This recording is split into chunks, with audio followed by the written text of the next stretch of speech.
El domingo pasado comencé a predicar sobre un pasaje de capítulo 12, bueno, es el antepasado y el pasado, donde hablamos de haber llegado a la parte práctica de Romanos.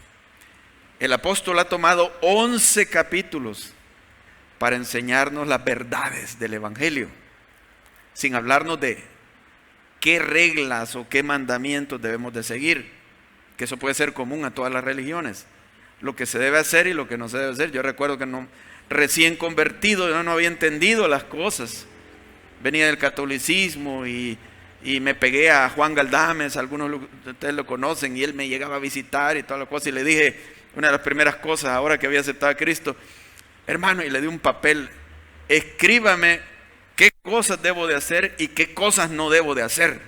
Y ahora como cristiano quería tener bien claro, qué debo de hacer y qué no debo de hacer. No me acuerdo qué me dijo, pero no me hizo ese papel, ¿verdad? Pero mi mentalidad de reglas, sin primero entender. Entonces, entendiendo la verdad, ahora vamos a la práctica. Porque ya la práctica, la obediencia, ya como cristiano entendiendo la verdad, tiene una motivación diferente de lo que cualquier persona religiosa o moralista puede ser su motivo para obedecer. Hablamos de que la obediencia ya en el nuevo pacto, en la gracia de Dios, es más profunda, porque tiene que ver con motivos, ya no con el aspecto externo de hacer algo.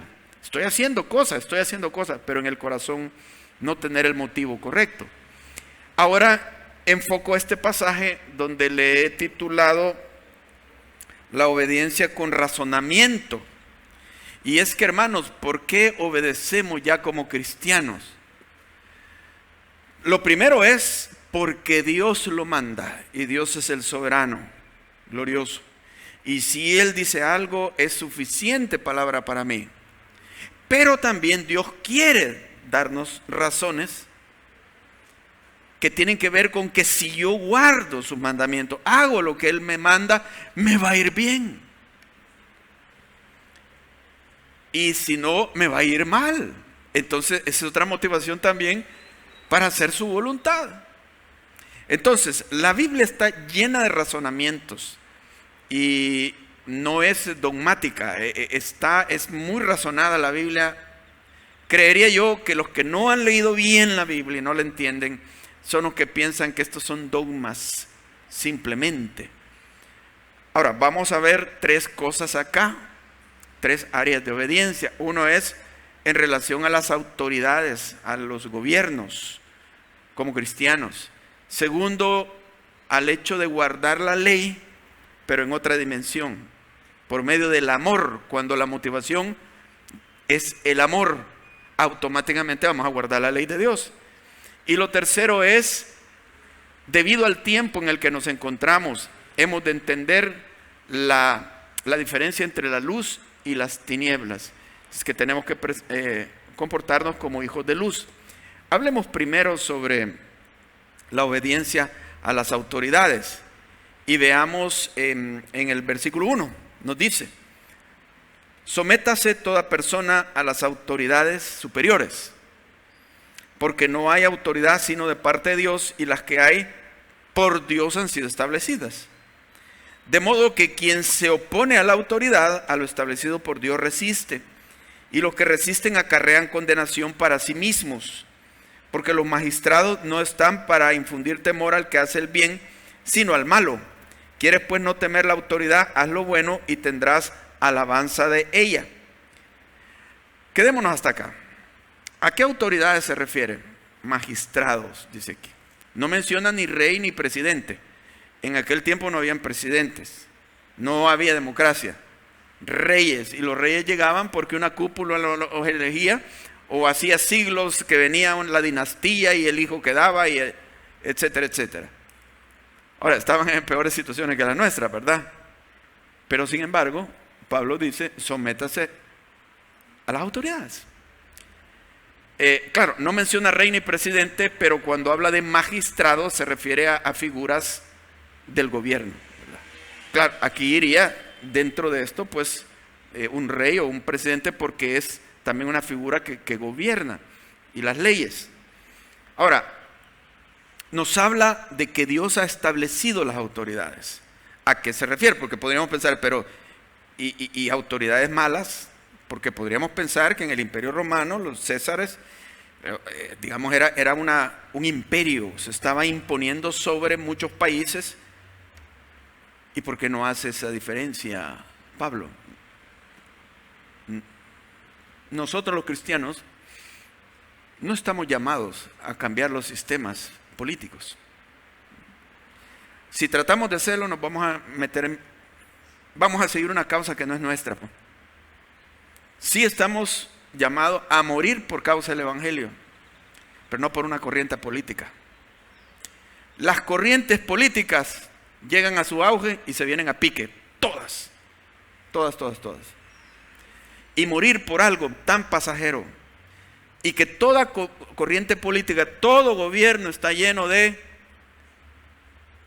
virtudes y defectos, aciertos y desaciertos, buenas intenciones y malas intenciones. Así es el humano, hermano, en cualquier lugar. No nos engañemos. Todo ser humano es así. Solo el reino de Dios va a ser perfecto. Los reinos de la tierra van a caer todos. Entonces nosotros somos ciudadanos de un mejor reino que este, pero hemos de ser buenos ciudadanos de los gobiernos terrenales. Pero no es nuestra lucha, no es nuestra causa. Cualquier cambio que ustedes vean, estos sí van a gobernar bien, espérense unos años, espérense unas décadas y se va a venir a pique, como decimos, a pique, totalmente. ¿Valdrá la pena? ¿Valdrá la pena? Estamos llamados a cosas mejores, pero dice que las autoridades han sido establecidas por Dios. Se refiere a que es la voluntad de Dios que cada nación, sea de la corriente que sea, tenga un gobierno que guarde una estabilidad en el país. Tiene que haberlo. Si no, esto sería una anarquía. Ahí están las autoridades, dice que regulan las cosas y hacen que la vida sea llevadera para los ciudadanos. En ese sentido, nosotros hemos de obedecer a los gobiernos y ser buenos ciudadanos. Esto no está implicando que nosotros debemos de meternos con un gobierno que nos convenza y este es el reino de Dios. Decir que un gobierno humano es el reino de Dios es una gran equivocación. El reino de Dios es otra cosa. Y no debemos de mezclarnos, sí debemos ser buenos ciudadanos y tener nuestras ideas políticas, en el sentido de que preferimos votar por este o por el otro no, sin pelearnos con los hermanos, porque aquí hay de todo el espectro político, ¿verdad? Siempre me preguntan, ¿y usted por quién va a votar, hermano? Procuro no decirlo y ojalá que no lo diga nunca.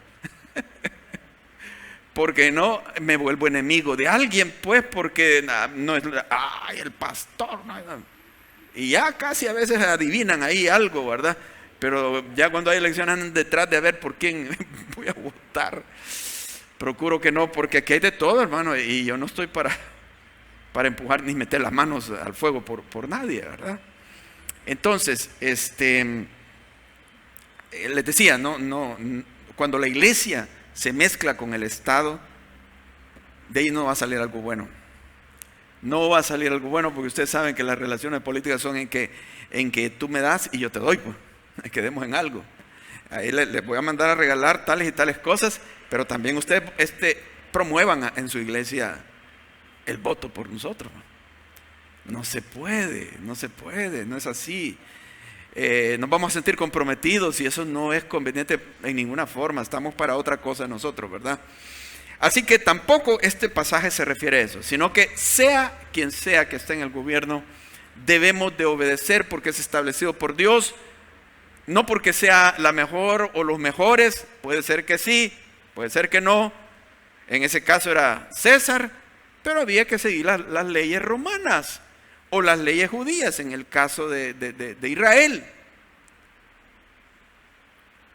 para un orden en la sociedad. Otra cosa, tenemos que guardar nuestro corazón de no meternos en esa lucha. Se nos va a arruinar nuestra vida espiritual. ¿Saben por qué?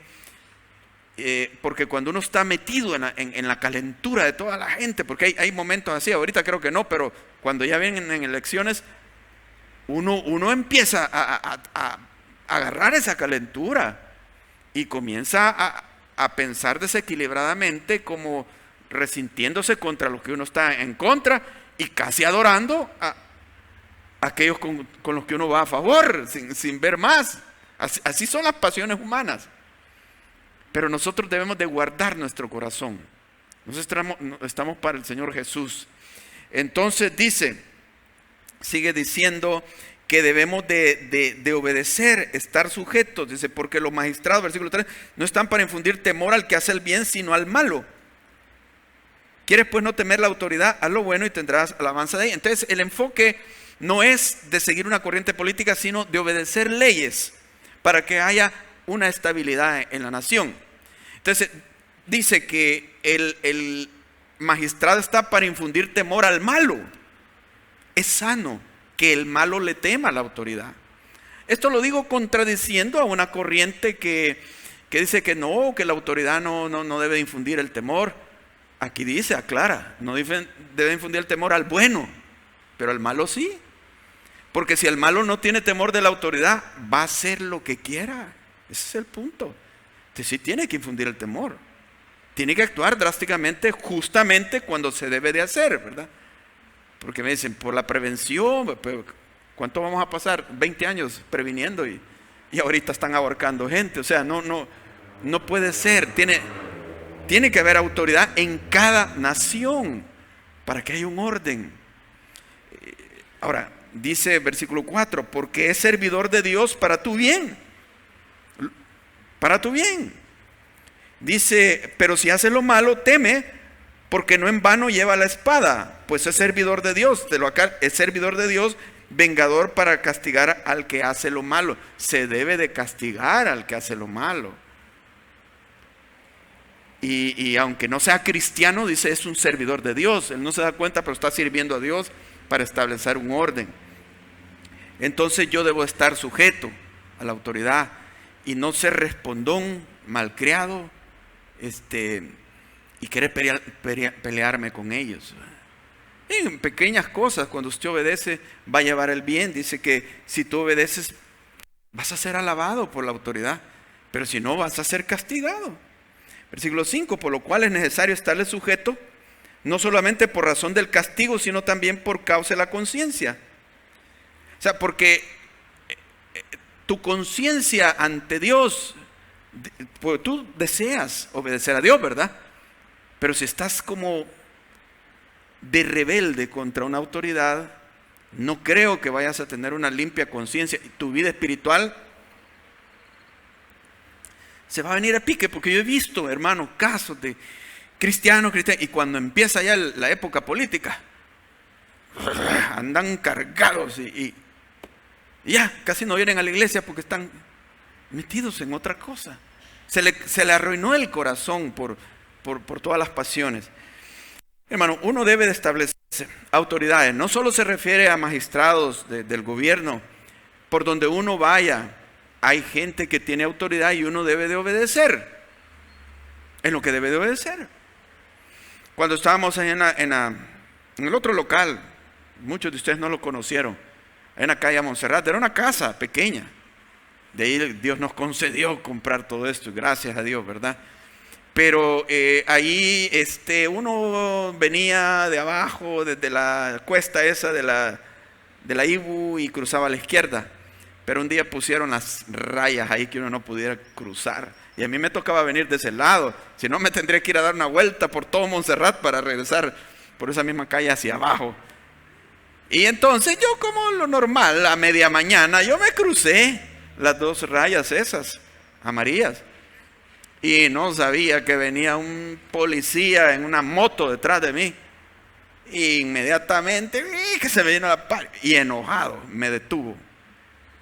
Y entonces me regañó, ¿verdad? Mire, ¿cómo se anda pasando usted esa raya? Puede causar un accidente, inconsciente de esto, que no sé qué. Ahora, mi alegatoria hubiera sido, pero si eso nunca lo habían pintado, todo el mundo hace eso y no, pero cálmate. Tiene razón el hombre. Le dije, tiene razón.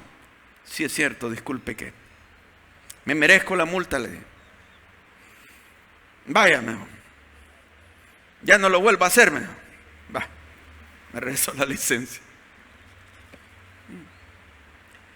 Entonces, ponerse a pelear, ¿no? O sea, uno tiene que dar testimonio de un ciudadano correcto, pues, ¿verdad? A veces la autoridad considera eso y se sienten satisfechos de que tú obedeces, ¿verdad? Entonces, es el testimonio que debemos de dar como cristianos. Por esto dice, pagáis también los tributos porque son servidores de Dios que atenden continuamente a esto mismo. Pagad a todo lo que debéis, al que tributo, tributo, al que impuesto, impuesto, al que respeto, respeto, al que honra, honra. Entonces esto nos lleva, hermanos, que sí debemos de pagar nuestros impuestos y no evadirlos, ¿verdad? Tributo, impuesto, todo eso es necesario. Hagamos bien las cosas en regla delante los hombres. Puede ser que haya gente que tú conoces que no las hace bien, hace trampa, pero tú tienes que ser bien honesto. Y eso va añadiendo a tu conciencia una limpieza. Y al que honra, honra, inclusive honra, ¿verdad? Tratar al que tiene autoridad con mucho respeto y con honra. ¿Por qué? Porque Dios te lo está diciendo. Ahora, venimos al otro versículo y pasamos al otro tema, al tema del amor. Bueno, solo quiero darles un último pasaje acá. Vamos a ver. ¿Qué hacemos en un caso de que las autoridades están haciendo cosas incorrectas? Porque existe, sí existe. En cualquier parte. Y nosotros nos vemos en medio y entonces tenemos que aceptarlas o hacerlas, obedecer. ¿Qué hacemos en estos casos? Con esto se encontraron los apóstoles en Jerusalén cuando empezaron a predicar el evangelio. Las autoridades judías les prohibieron predicar el evangelio. ¿Y qué respuesta dieron ellos? 2 ocasiones. Respondiendo Pedro y los apóstoles dijeron, es necesario obedecer a Dios antes que a los hombres. Esto significa que no vamos a obedecer. Cuando algo es incorrecto, cuando algo no es cierto, cuando algo es injusto, no lo vamos a hacer. Imagínate, tú trabajas en alguna oficina gubernamental o algo, y te viene la orden que tienes que mentir.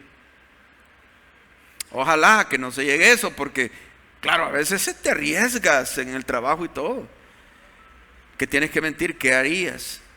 O que tienes que tapar una corrupción como cristiano. Esos son los riesgos de ser cristiano, lo entiendo, hermano. Y ahí en 1 Pedro habla de que los cristianos muchas veces sufren injustamente, pero dice que es gran cosa sufrir injustamente que sufrir justamente.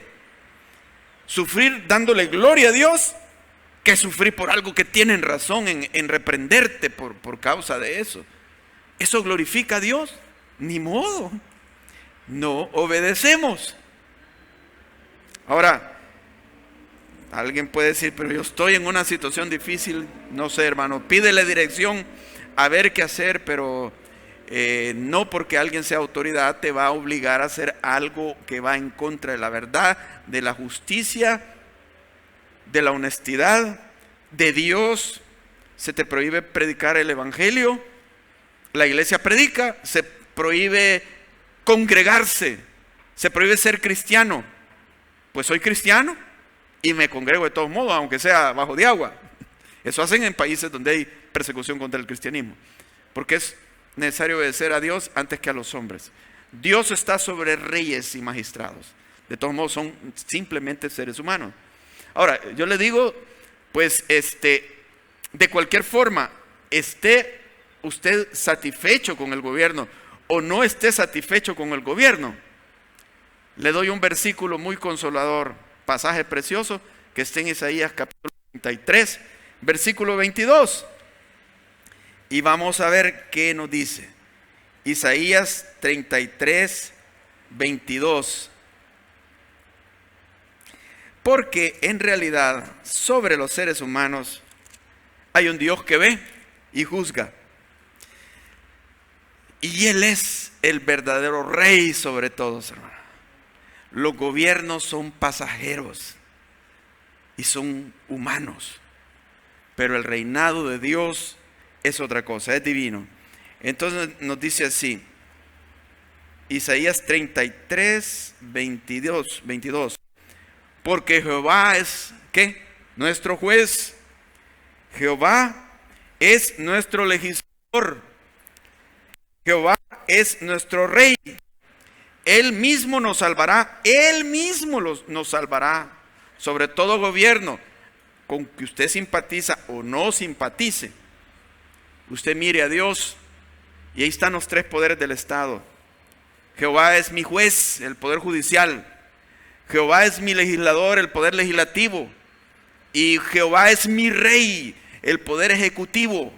Entonces yo le clamo a Él, Señor, sobre los hombres que hayan, sobre los gobiernos, si hacen bien o mal, y de todos modos tan limitados, no son Dios. Pueden no tener los recursos o inclusive fracasar. Sobre todos ellos estás tú. Él mismo nos salvará. Él. Gracias a Dios por las cosas buenas que suceden. Pero es Él el que nos da de comer. Él es el que nos va a salvar, nuestro Dios.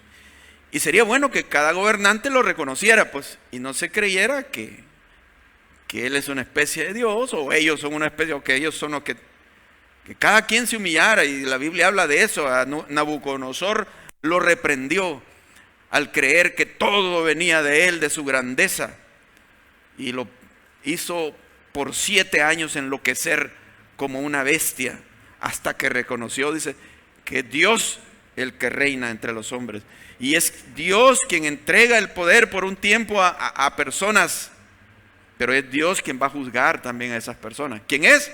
Jehová nuestro Dios, hermanos. Él es a quien yo voy a ver en toda situación. Si no tengo juez, Él es mi juez. A Él voy a ir y voy a encomendar mi causa. Qué hermoso, hermano, tener a Dios como juez, legislador y como rey. Y siguiendo con nuestro pasaje en el versículo 8 de Romanos capítulo 13, seguimos.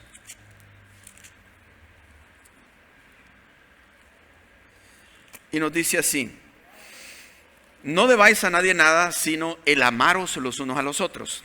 Oiga bien, no debáis a nadie nada. Implica dinero, ¿verdad? ¿Tenemos alguna deuda? Paguémosla. Pongámosle prioridad a pagarle. Ay, que en Semana Santa me voy a ir a un hotel y no le ha pagado la deuda. Mejor no vaya al hotel y pague la deuda. Ahí va en diciembre, pues. Pero ya tranquilito que ya pagó, va, con limpia conciencia. Dice, no debáis a nadie, procuremos no pedir prestado. Pero si llega la situación, que nuestra prioridad sea pagar nuestras deudas económicas. ¿Sucede en las iglesias? Sucede, sí sucede. No debería, pero sucede. Seamos conscientes de esto, hermanos. No debáis a nadie nada. Y aquí cambia hacia el amor. Y dice, no debáis a nadie nada, sino el amaros unos a otros, porque el que ama al prójimo ha cumplido la ley. Porque no adulterarás, no matarás, no hurtarás, no dirás falso testimonio, no codiciarás, y cualquier otro mandamiento en esta sentencia se resume: amarás a tu prójimo como a ti mismo. El amor no hace mal al prójimo, así que el cumplimiento de la ley es el amor. Qué bueno. La ley, la Torah en el Antiguo Testamento tiene 613 mandamientos, según un rabino, y ahí se quedó la idea. 613. En el Nuevo Testamento Jesús resume todo en la esencia. Amarás a Dios sobre todas las cosas y a tu prójimo como a ti mismo. De ahí se cumple toda la ley. Si tú haces eso, automáticamente vas a estar cumpliendo la ley. Aún cuando no guardes tal ceremonia y sigas tal rito, amas a Dios y a tu prójimo, estás guardando la ley. Pero hay que tener el concepto verdadero del amor, ¿verdad? Bueno, veamos que primero dice que nos amemos unos a otros. Está hablando de los cristianos. Y después pasa al amor al prójimo. O sea, sí debemos de amarnos nosotros como hermanos en Cristo. Pero también debemos de amar a los de afuera, a los inconversos, a quienes no conocemos. A veces es más fácil amar a la familia, a los amigos. Pero en la palabra, en el Nuevo Testamento, estamos llamados a amar a nuestros enemigos, a los desconocidos, a los que no conocen a Jesús. ¿Estamos dispuestos? Ese es el amor al prójimo. Alguien le preguntó a Jesús, ¿y quién es mi prójimo? Y Jesús va a dar una gran lección aquí en Lucas 10, 29 y 37. Podemos abrir Lucas 10, 29 y 37. ¿Quién es mi prójimo? Bueno, si te dices tu amigo, pues yo lo quiero a este. ¿Cómo no lo voy a amar? ¿Es tu familia? Claro que los amo. Pero ¿llamarías a alguien que ni lo conoces? E inclusive pertenece a un bando a un grupo que a ti no te parece, no tienes algo contra. Miren lo que dice Jesús. Lucas 10, 29. Pero él, queriendo justificarse a sí mismo, dijo a Jesús, ¿y quién es mi prójimo? Respondiendo Jesús dijo, un hombre descendía de Jerusalén a Jericó y cayó en manos de ladrones, los cuales le despojaron e hiriéndole, se fueron dejándole medio muerto. Aconteció que descendió un sacerdote por aquel camino y viéndole pasó de largo. Asimismo un levita, llegando cerca de aquel lugar y viéndole, pasó de largo. Pero un samaritano, oigan bien, que iba de camino, vino cerca de él y viéndole, fue movido a misericordia. Y acercándose, vendó sus heridas, echándole aceite y vino, y poniéndole en su cabalgadura, lo llevó al mesón y cuidó de él. Otro día al partir, sacó 2 denarios y lo dio al mesonero y le dijo, cuídamele, y todo lo que gastes de más yo te lo pagaré cuando regrese. ¿Quién pues de estos 3 te parece que fue el primero del prójimo del que cayó en manos de los ladrones? Él dijo, el que usó de misericordia con él. Entonces Jesús le dijo, ve y haz tú lo mismo. ¿Qué está pasando acá? Un hombre se da a entender que es judío, lo asaltan en el camino, le roban todo, lo golpean y lo dejan casi muerto. Venía un sacerdote de los que trabajan para Dios, ¿verdad? Y dice que lo vio y le pasó de largo. Siendo judío con judío. Después vino un levita de los que trabajan también en ministerios del templo. Y tampoco le hizo caso, solo lo vio y se fue. Pero vino un samaritano. Los samaritanos han sido humillados por los judíos. Los han hecho a un lado, los han marginado y unos a otros, ¿verdad? O sea, gente con la cual hay mucho prejuicio entre el pueblo de Israel con los samaritanos. Pues este samaritano fue movido a compasión por este judío, al ver al judío sufriendo ahí en el suelo. Lo tomó, le curó, lo llevó al mesonero, pagó por él. Y Jesús dijo, este es el prójimo. Llegar a ese punto, hasta con un desconocido, hermano. Esto era lo que hacía Jesús. No había límites. Eso es amar al prójimo, ¿verdad? A veces puede ser que no seamos entendidos por otros, pero eso es lo que hay que hacer. El que ha hecho, ha cumplido todos los mandamientos de la ley de Dios. Así que ve y haz tú lo mismo. Que Dios nos mueva a compasión y a misericordia cuando veamos aún personas extrañas. Extrañas en el sentido que nunca los hemos conocido y parecería como que no nos importara más que nuestra familia. Tu prójimo también no solo es tu familia. Jesús dijo, si saludan a los que los saludan, ¿qué más hacen? Si lo mismo hacen los publicanos, los fariseos. Si solo saludan a sus amigos, ¿qué más? Tiene que ser a todo el prójimo. ¿Cuánta gente también se puede ganar por medio de esto, verdad? Ganar para Cristo porque ven el amor de Dios a través de los hermanos. Ahora, esto es guardar la ley, porque dice que todo mandamiento tiene que ver con amar, porque dice de que no adulterarás y todo eso tiene que ver con amar, porque al amar, por ejemplo, tú te pones a pensar, adulterar, bueno, dañaría a mi cónyuge y dañaría a la otra persona también. Dañaría todo. Entonces cuando tú amas, no quieres dañar. Dice también, no matarás. ¿Cómo vas a matar a quien amas?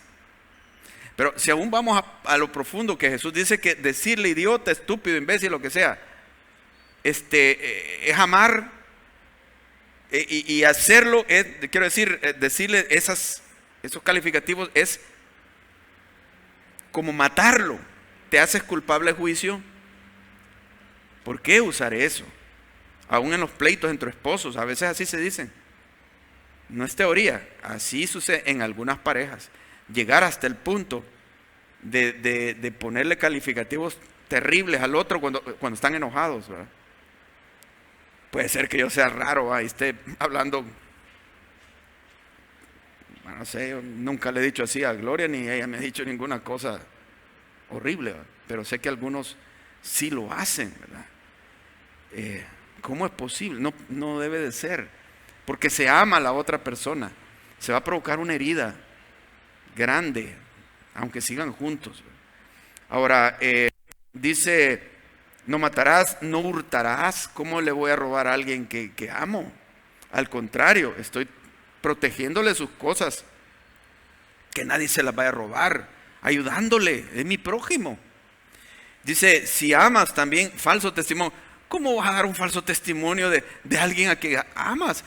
¿Te gustaría que alguien dijera algo terrible de tu mamá o de tu papá o de tu hijo o de ti? ¿Te gustaría que alguien dijera eso sin pruebas y con mala intención? No lo harías. Pero ¿será que nos regocijamos en que otros vayan a sufrir una calumnia y ser hundidos? ¿Será que nos regocijamos? Estamos faltando a la ley. Pero el amor, hermano, que tenemos a las personas amadas, tenemos que aplicárselos también a otras personas que también son nuestro prójimo.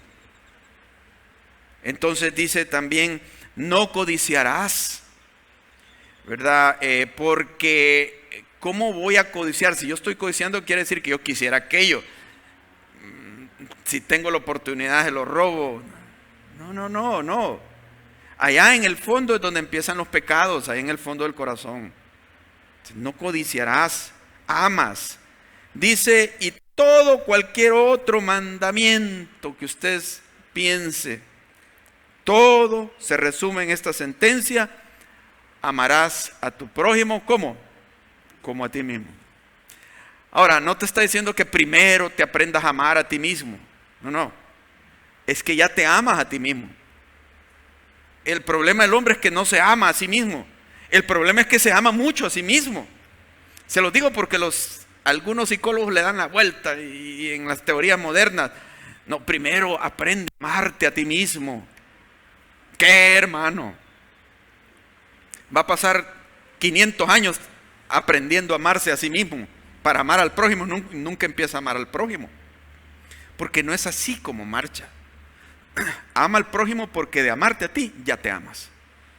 Aún aquel que diga, habla mal de sí mismo, que yo, es producto de que se ama mucho a sí mismo. Entonces, hay que enfocarnos así, de esta manera. Amemos, porque así, de esta manera, estamos guardando la palabra de Dios. Y diferenciar el amor verdadero con el amor de este mundo. ¿Saben cuál es el amor verdadero? Es el amor que va unido a la verdad.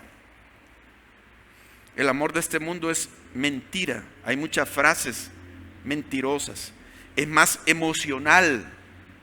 Es un amor que altera las verdades. Yo no puedo decir que amo si estoy digamos, promoviendo una mentira con alguien. Entonces, aún a la fornicación se le llama hacer el amor. ¿Será? Yo no creo. Si es entre esposos, sí, podemos decir. Pero si no, hacer el amor, no es. El amor no se hace. Entonces, es generaciones que hay en el mundo en que vivimos, ¿verdad? He oído a papás cristianos. Tiene que corregir a su hijo. No, es que yo la quiero, a mi niñita, yo amo a mi niñita. ¿Qué te dice la palabra de Dios? Que si no corriges a tu hijo, lo aborreces, no lo amas. Así dice.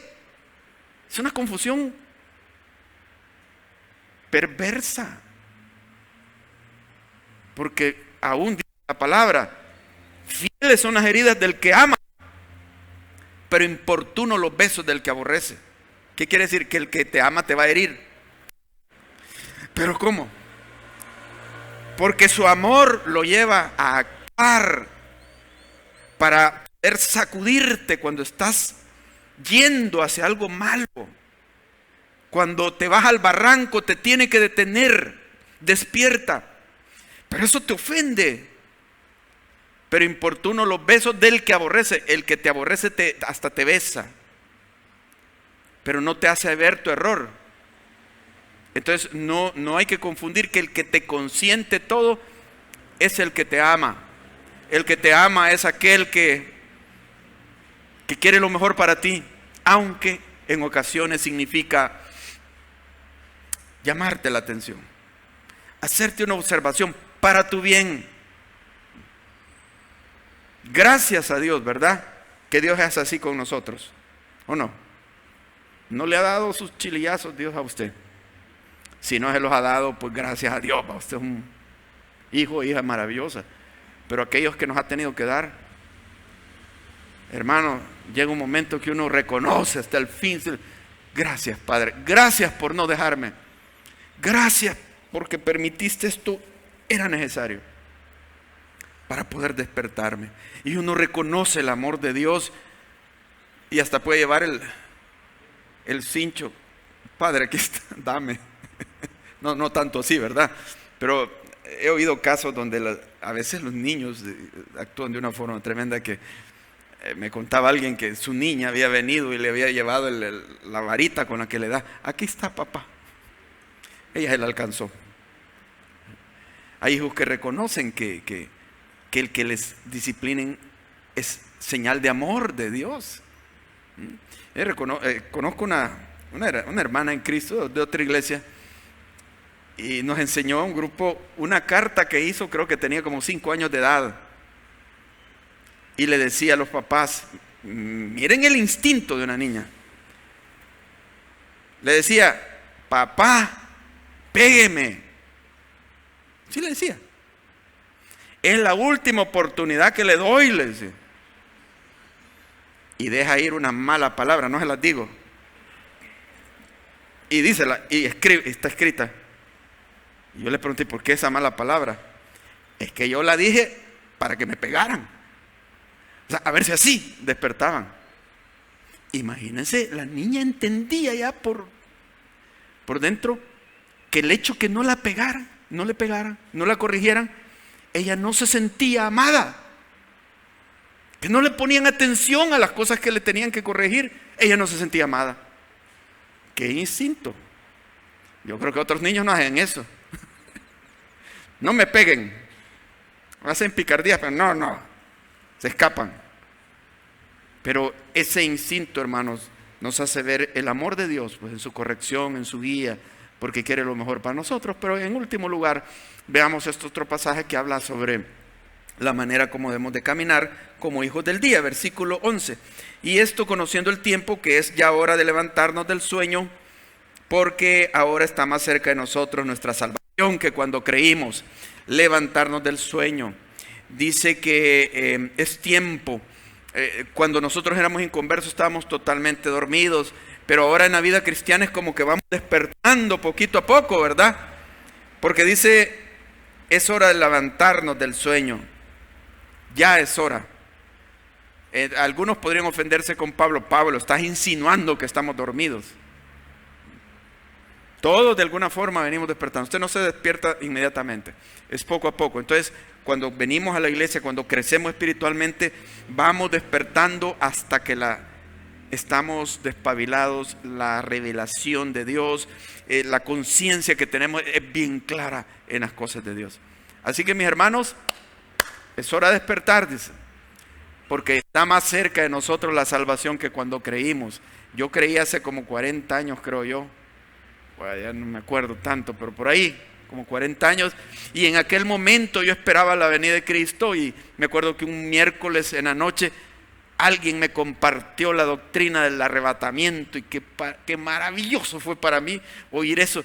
Y yo me iba de pie, a pie desde mi casa ahí en la Miramonte, quiero decir de la iglesia, Miramonte, a pie hasta mi casa allá por la Toluca, Avenida Sisimiles, eso. Pero yo iba gozoso, regocijándome, volteaba a ver para arriba, veía la luna llena. Que viniera Jesús en este momento. ¡Qué hermoso va a ser eso! Hace como 40 años. Pero aquí dice, ahora está más cerca que cuando creímos. ¿Por qué cuando creímos, recién convertidos en nuestro primer amor, éramos tan entusiastas? Y todavía faltaba. Y ahora que se nos va acercando la hora, hermanos, nos apachurramos, apagados espiritualmente. ¿Cómo es eso? Si está más cerca. Hermano, está más cerca su partida. Dios casi se va. Y yo también, hermano. Me queda poco. El encuentro con Él. Ahora, decir, me queda poco. Algunos dicen, es que tiene cáncer el hermano. No. Es que estos años se van rápido. Está más cerca de nosotros. Hay que despertar. Versículo 12. La noche está avanzada y se acerca el día. La noche avanzada se le llama a esta época de tinieblas. Todo la verdad ha sido trastornada, los valores trastornados, y eso es lo que se sigue promoviendo. Se acerca el día. Desechemos pues las obras de las tinieblas y vistámonos de las armas de la luz. Vivamos como de día, versículo 13, andemos como de día, honestamente. Es noche avanzada.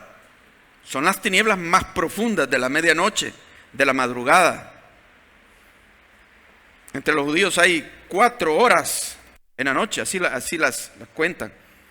El anochecer de 6 a 9, de 9 a 12, la medianoche se le llama.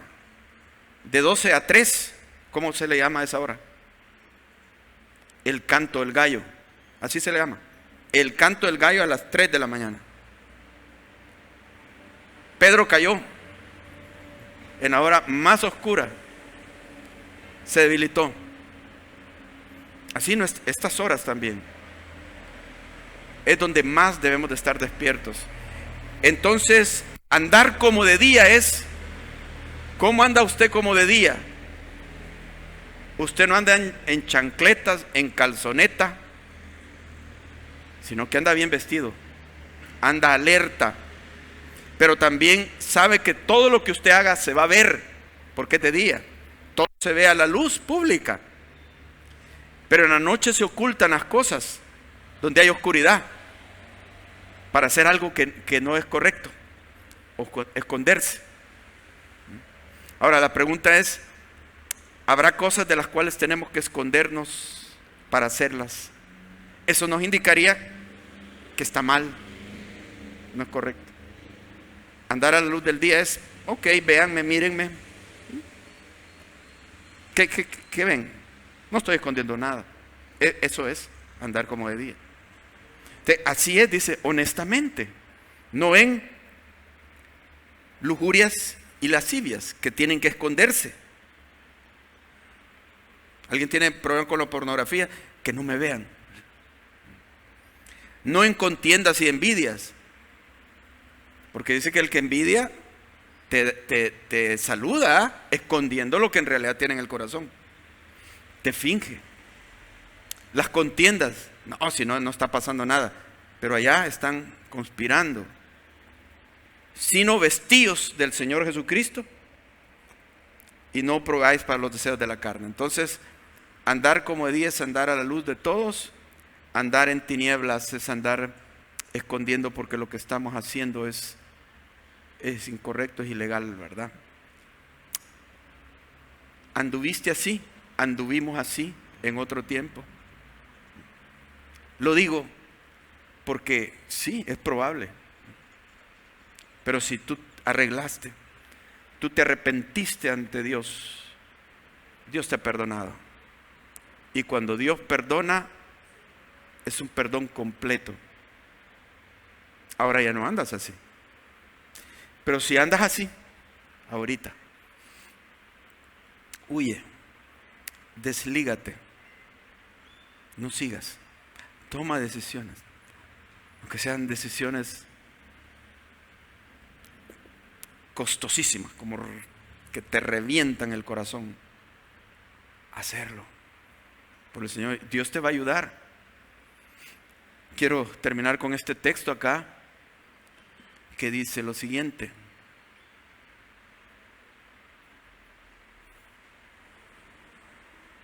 1 Corintios 6, 9 al 11. ¿No sabéis que los injustos no heredarán el reino de Dios? No erréis, ni los fornicarios, ni los idólatras, ni los adúlteros, ni los afeminados, ni los que se echan con varones, ni los ladrones, ni los avaros, ni los borrachos, ni los maldicientes, ni los estafadores heredarán el reino de Dios. Tú podrías decir: ay, que yo anduve así, yo fui así, ¿será que yo no voy a heredar el reino de Dios? No, fíjate en lo que viene, mira lo que dice: y esto erais. Ya no eres eso. Erais algunos de vosotros, algunos, mas ya habéis sido, fíjense, lavados, limpiados. Y como el Señor dijo a Pedro: lo que yo he limpiado, no lo llames sucio o inmundo. Ya no es. Esto es literal, hermano. Esto es real. No andes arrastrando, cargando en tu mente otra vez las cosas que hiciste. ¿Sabe por qué? Porque esto te va a mantener cargado de una culpa que ya no debe de ser. Ya es una culpa falsa, porque ya no eres eso. Es un perdón literal. Esto hace que no confíes en Dios. Siempre sigue dudando el perdón de Él. Y esto hace que te vuelvas a ver tentado de nuevo. Porque es extraño el trabajo del diablo que hace en la mente. Te culpa, pero te atrae. Es una confusión que hay. Se corta con que ya habéis sido limpiados. Uy, me fui por otro lado, espérame. Vamos a volver porque lo borré aquí. No está borrado, me pasé.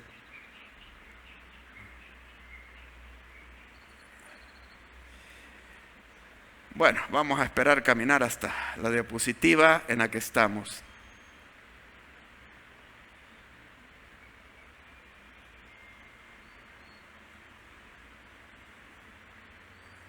Ok, aquí estamos. Mas ya habéis sido lavados, ¿qué más? Ya habéis sido santificados, ya habéis sido justificados. ¿Qué más, hermano? Eso está completo. Lavado, santificado y justificado. Buen trabajo el que ha hecho el Señor Jesús por nosotros. Esto es sólido, hermanos. Ya no eres eso. Lo han superado. Y a ti, si estás en una situación, ven a Jesucristo. Él puede limpiarte y sacarte de lo que te encuentras. Y no vas a ser feliz viviendo en tinieblas. No lo vas a hacer hasta que vengas a Jesucristo. Ven a Él. Y dice: justificados en el nombre del Señor Jesús. Él lo ha declarado. ¿Quién es el hombre para decir otra cosa? El ser humano. Y por el Espíritu de nuestro Dios. Así que, mis hermanos, apropiémonos de nuestra identidad en Cristo. Vamos a tener un momento de oración para poder reflexionar sobre lo que hemos hablado en esta mañana. Mientras estamos en esta actitud, necesitas tomar decisiones, reforzar tu fe. Ven a Jesús si estás en una situación incorrecta. Reconcíliate, pídele su ayuda. Tal vez tú dices, yo no sé cómo salir de esto, pero clámale a Él. Sí, tú no sabes cómo, pero Él sabe. Encomiéndale tu causa, ven a Él. ¿Cómo vas a poder si huyes? Ven a Él. Te puede sacar de eso. Padre, queremos pedirte que nos ayudes en nuestras batallas personales, en esas situaciones de pecado que sabemos que son reales, existen, no es, estamos imaginando cosas, y que liberes a otros más, Padre, cristianos quizás, que están en una situación así, o amigos no creyentes que están en algo así. Hazles caer bajo convicción de pecado, de justicia y de juicio, y tráelos al Salvador, a nuestro precioso Señor Jesucristo. Y mientras estamos en oración, si alguien todavía no ha recibido a Cristo, no ha entregado su corazón a Jesús, quiero decirle, Jesús le puede salvar, pero venga a Él. Recíbalo como su Señor y su Salvador. Él vino a dar su vida por usted, murió en la cruz y su sangre es súper efectiva para limpiarle de toda maldad. Si quiere hacerlo, ahí donde se encuentra, haga una oración y usted pídale a Jesús, exprésele sus temores de ser condenado, exprésele su petición de ser perdonado por Él, y Él lo va a hacer. Gracias, Señor. Pido que bendigas a cada uno.